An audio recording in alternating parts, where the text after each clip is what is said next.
আসসালামু আলাইকুম। আসসালাতু ওয়াসসালামু আলাইকা ইয়া রাসূলুল্লাহ। আসসালাতু ওয়াসসালামু আলাইকা ইয়া হাবিবাল্লাহ সাল্লাল্লাহু আলাইহি ওয়াসাল্লাম। গত কিছুদিন আগে একটা ভিডিও দিয়েছিলাম, ফেসবুকে পোস্ট করেছিলাম।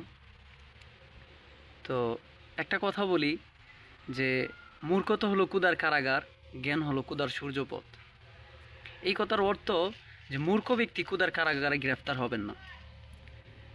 শিক্ষিত হয়ে যারা মূর্খের মতো কাজ করবে তারা মহান আল্লাহ পাকের কারাগারে গ্রেফতার হবে। তো রাসূল যদি এই গ্রেফতারি থেকে মুক্ত না করে তাহলে কারো তাকে যে ছুটায় নিয়ে আসবে এই ক্ষমতা পৃথিবীর কারো নাই এবং কোনো নবীদেরও নাই। তো আল্লাহ কোরআনে বারবার কোরআনে আল্লাহ এই কথা বলছেন যে রাসূলের সাথে যেন বেয়াদবি না হয়।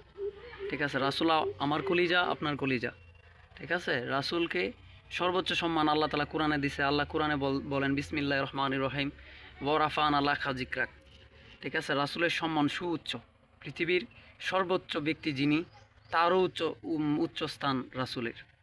তো রাসূলের সামনে যেন বেয়াদবি না হয়।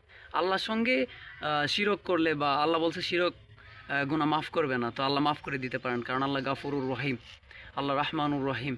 ঠিক আছে, আল্লাহ চাইলে মাফ করে দিতে পারেন। কিন্তু রাসূলের ব্যাপারে আল্লাহ বারবার সতর্ক করছে যে সাবধান, আমার রাসূলের সাথে যেন বেয়াদবি না হয়। তো যদি কোনো ব্যক্তি রাসূলের সামনে বেয়াদবি করে তাকে তওবা করতে হবে। প্রথমত তওবা করে তাকে অবশ্যই ফিরে আসতে হবে। দ্বিতীয়ত তাকে তার পক্ষ নিয়ে দালালি যারা করবে তারা ওই কারাগারে, ক্ষুধার কারাগারে গ্রেফতার হবে। ঠিক আছে, তো সবার কাছে একটা অনুরোধ থাকবে যেন রাসূলের সামনে বেয়াদবি না হয়। রাসূলের সাথে বেয়াদবি হলে দুনিয়া বরবাদ, আখিরাত বরবাদ। দুনিয়ায় গজব, আখিরাত গজব। দুনিয়াতে লাঞ্ছিত হবে, সময়ের ব্যাপার, আখিরাতও লাঞ্ছিত হবে। ঠিক আছে, সো আমরা যেন এই বিষয়টা মাথায় রাখি।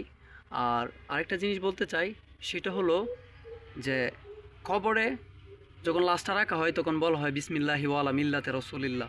রাসূলের কুলে লাশটাকে রেখে গেলাম, রাসূলের মিল্লাতে রেখে গেলাম। রাসূল যদি গ্রহণ না করে তাহলে কবরের অবস্থা খুবই ভয়াবহ হবে। এই বিষয়টা যেন আমরা মাথায় রাখি। ধন্যবাদ সবাইকে।